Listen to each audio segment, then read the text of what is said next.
Bismillahirrahmanirrahim. Assalamualaikum warahmatullahi wabarakatuh. Nama saya Kiki Dwi Putra dengan NIM 1187010041 akan melakukan tugas inventory control untuk mempresentasikan dari pertemuan 2 sampai dengan pertemuan 5. Yang pertama ada pertemuan 2 dengan tema perencanaan produksi dan pengendalian persediaan. Untuk pertama-tama ada definisinya atau pengertiannya.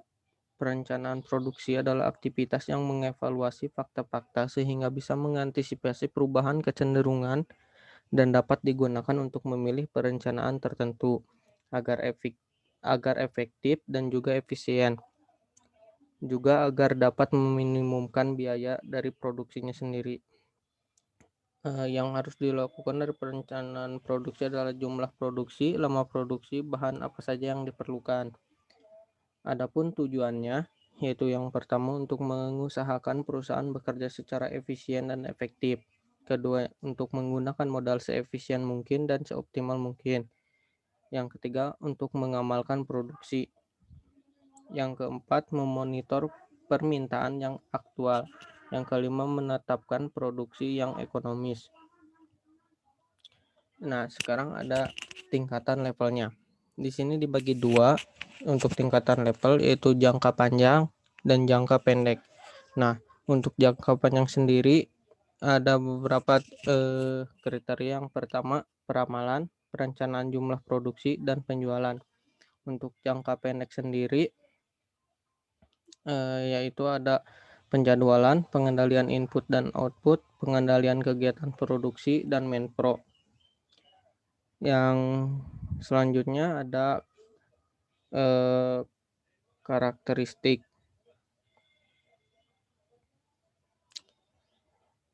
Yang pertama adalah faktor pendukung, ada produk positioning strategi, ada proses positioning strategi, elemen-elemen sistem perencanaan dan pengendalian produksi. Nah, selanjutnya ada produk positioning strategi.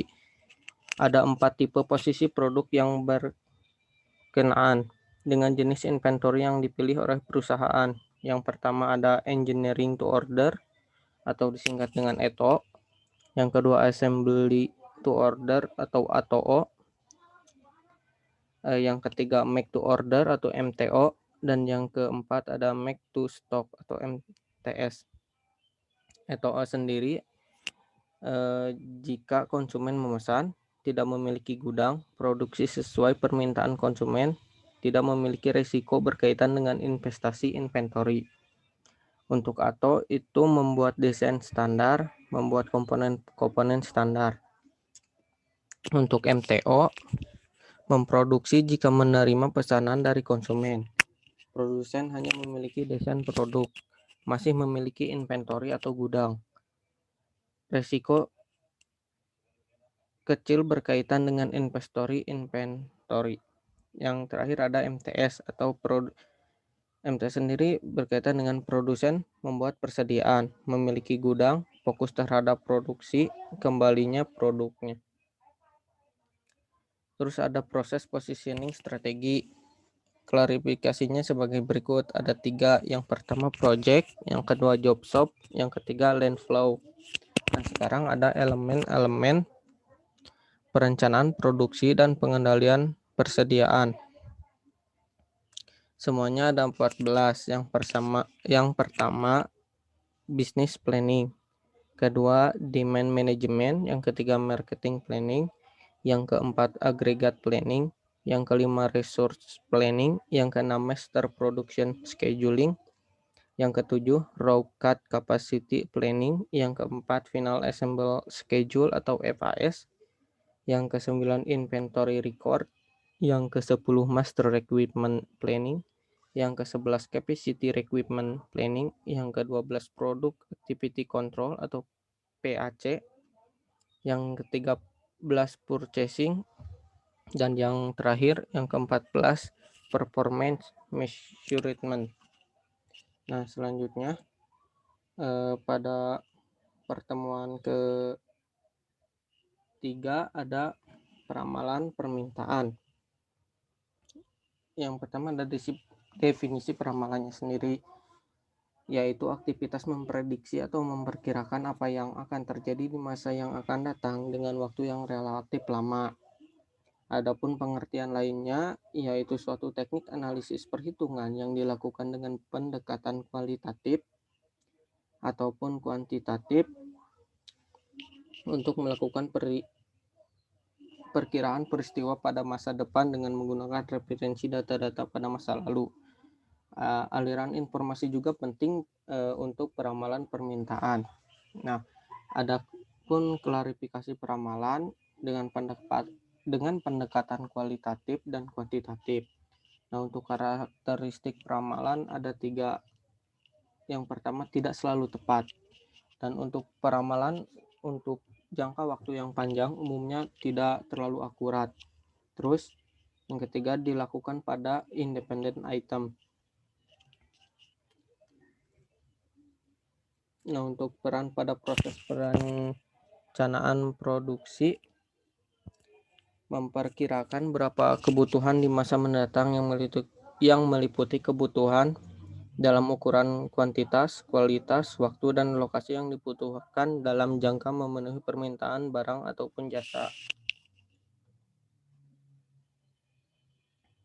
Nah, untuk pertemuan keempat itu ada peramalan permintaan bagian kedua.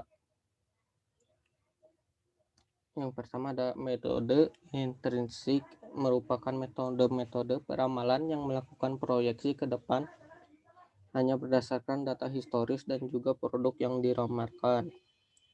Yang keduanya ada time series atau deretan waktu.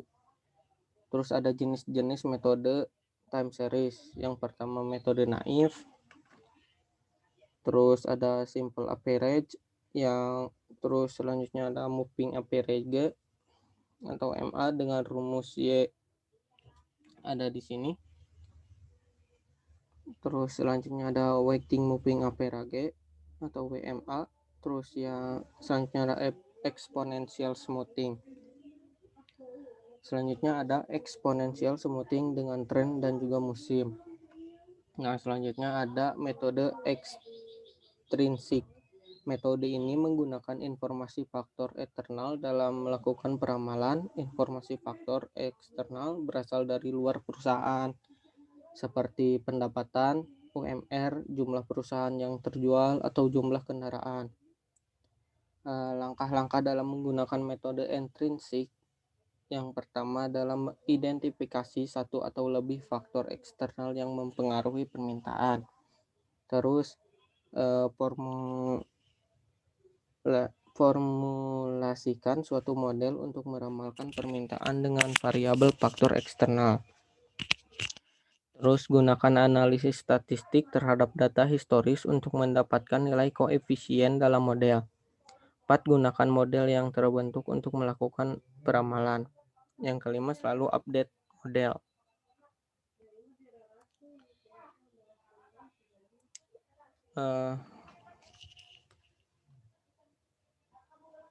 Untuk selanjutnya, pertemuan ke-5 ada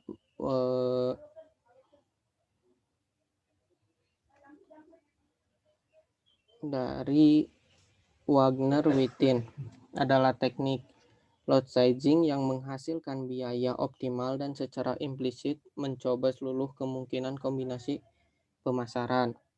Teknik ini digunakan produser optimasi yang didasari model pemrograman dinamis dengan tujuan untuk mendapatkan strategi pemesanan yang optimum untuk seluruh jadwal kebutuhan bersih dengan jalan minimasi total ongkos penyediaan dan simpanan. Adapun langkah produser untuk menyediakan perhitungannya, yaitu menghitung total biaya variabel untuk semua alternatif pemesanan yang mungkin untuk sementara waktu yang terdiri dari N periode dengan rumus JCE sama dengan C plus HP sigma P C dalam kurung QCE min QCI. Menghitung biaya total pemesanan optimal, Fn yaitu biaya total variabel ditambahkan biaya Tn periode sebelum Fn minus 1, di mana n sama dengan 0, 1, 2, sampai dengan n, yang artinya algoritma dimulai dari F0 sama dengan 0. Nah, selanjutnya saya akan mencoba menjelaskan soal nomor 2 dan juga nomor 3. Di nomor 2 ini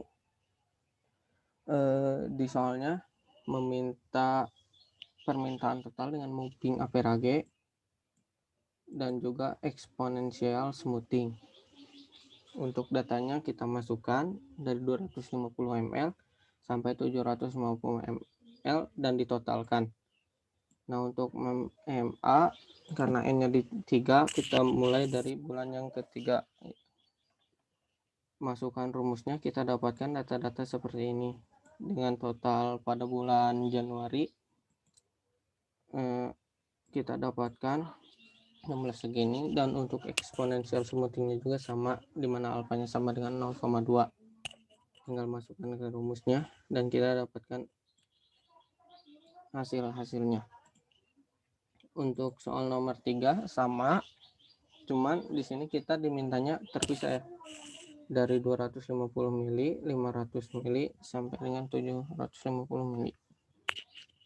Nah, di sini yang berbeda adalah N-nya sama dengan 3 dan alfanya sama dengan 3. Nah, kita masukkan ke dalam rumus dan kita dapatkan hasilnya untuk semua bilangannya seperti ini.